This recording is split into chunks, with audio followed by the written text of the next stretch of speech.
ભગવાન નારાયણ સરસ્વતી અને વ્યાસજીના ચરણમાં વંદના કરી અને પ્રારંભ કરતા સૌથી પહેલા પ્રશ્નનો જવાબ આપો, કયું કર્મ શ્રેષ્ઠ છે?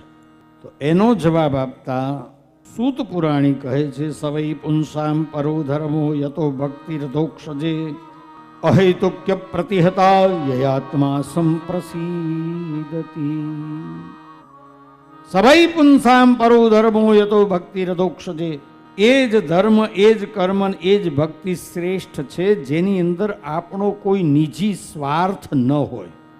હા, કયું કર્મ શ્રેષ્ઠ છે? તો અહીંયા વ્યાસજી એ સૂત પુરાણી શૌનકાદિ ઋષિઓને કહે છે કે એ જ ધર્મ, એ જ કર્મ અને એ જ ભક્તિ શ્રેષ્ઠ છે કે જેની અંદર આપણું પોતાનો કોઈ નિજી સ્વાર્થ ન હોય. પણ આજકાલ તો સ્વાર્થ વગર ક્યાં દુનિયા ચાલે જ છે. પોતાના સ્વાર્થને જ લોકો જુએ છે અને એમાં જ આપણો દેશ વારંવાર ગુલામ બન્યો છે, પોતાના સ્વાર્થે જ. અંગ્રેજો તો 10,000 જ આવ્યા હતા અને છતાં દેશને ગુલામ બનાવ્યો. શું કામ? તો કે આપણી પીઠ ઉપર ચાપખા મારનારા આપણા પોતાના હતા. પોતાના નિજી સ્વાર્થને માટે વર્ષો સુધી દેશ ગુલામ રહ્યો અને એની પાછળનું કારણ જયચંદો છે. ભારત વર્ષની અંદર રહેલા જયચંદો. શું કરીએ? પોતાના નિજી સ્વાર્થને સિદ્ધ કરવા માટે કંઈ પણ કરવા તૈયાર થાય. તો અહીંયા કયું કર્મ શ્રેષ્ઠ છે કહ્યું ત્યારે કહ્યું કે સવૈ પુંસામ પરો ધર્મો યતો ભક્તિ રજોક્ષતે અહેતુક્યમ પ્રતિહતા યયાત્મા સંપ્રસીદતી. જેમાં કોઈ પણ પ્રકારનો હેતુ ન હોય, કોઈ પણ પ્રકારનો સ્વાર્થ ન હોય અને સ્વાર્થ રહિત કર્મ, જેમાં કોઈ પણ સ્વાર્થ ન હોય, આવું કર્મ કરવામાં આવે એ જ સૌથી શ્રેષ્ઠ કર્મ છે. રામચરિત માનસ એવું કહે કે સુરીનર મુનિજન કી યહ રીતિ સ્વાર્થ લાગી કરહી સબ પ્રીતિ.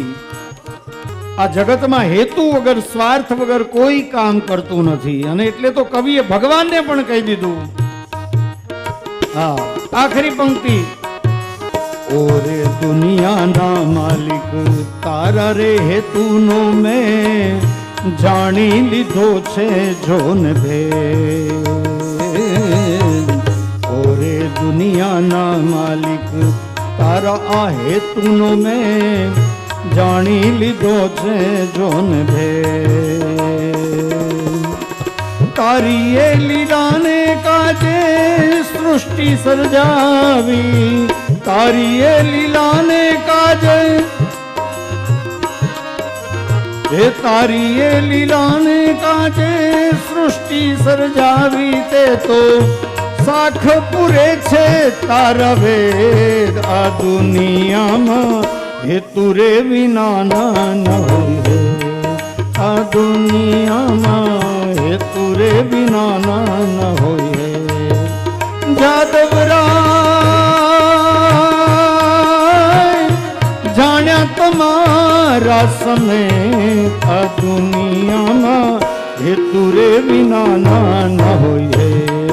આ દુનિયામાં હેતુ રે વિના ન હોય. આ દુનિયામાં હેતુ રે વિના ન હોય. તો જાદવરાય જાણ્યા તમારા સમેત આ દુનિયામાં હેતુ રે વિના ન હોય.